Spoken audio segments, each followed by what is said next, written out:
যখন তুমি নিজের রক্তের মানুষের দ্বারা কষ্ট পাবে, তখন তুমি একবার নবী ইউসুফ আলাইহিস সালামের কথা মনে করো। তিনি কিভাবে নিজের ভাইয়ের দ্বারা প্রতারিত হয়েছিল। যখন তোমার বাবা মা না বুঝে তোমার বিরুদ্ধাচরণ করে, তখন নবী ইব্রাহিম আলাইহিস সালামের কথা মনে করো। তার বাবা তাকে আগুনে নিক্ষেপ করায় ভূমিকা রেখেছিল। যখন তুমি সমস্যা থেকে পরিত্রাণের জন্য কোনো পথ পাবে না, তখন ইউনূস আলাইহিস সালামের কথা ভেবো। তিনি কতটা সময় তিমি মাছের পেটে আটকা পড়েছিল।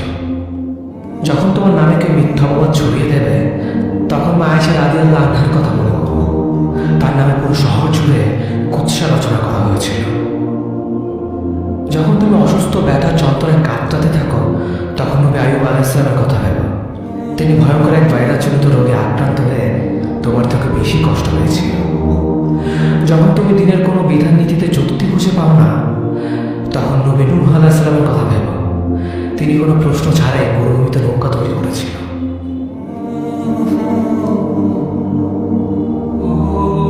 যখন তুমি আত্মীয়স্বজন পরিবার বন্ধু বান্ধবের কাছে হাসির পাত্রে পরিণত হও, তখন তুমি শেষ নবী হযরত মুহাম্মদ সাল্লাল্লাহু আলাইহি ওয়াসাল্লামের কথা ভেবো। রাসূল সাল্লাল্লাহু আলাইহি ওয়াসাল্লাম বলেছিলেন, সবচেয়ে বড় পরীক্ষা দিয়ে সবথেকে বড় পুরস্কার আসে। যখন আল্লাহ কাউকে ভালোবাসেন, তখন তাকে পরীক্ষা করেন, এবং যে পরীক্ষাগুলো মেনে নেয় সে আল্লাহর সন্তুষ্টি অর্জন করে। আর যে অভিযোগ করে সে তার ক্রোধের পাত্র হয়।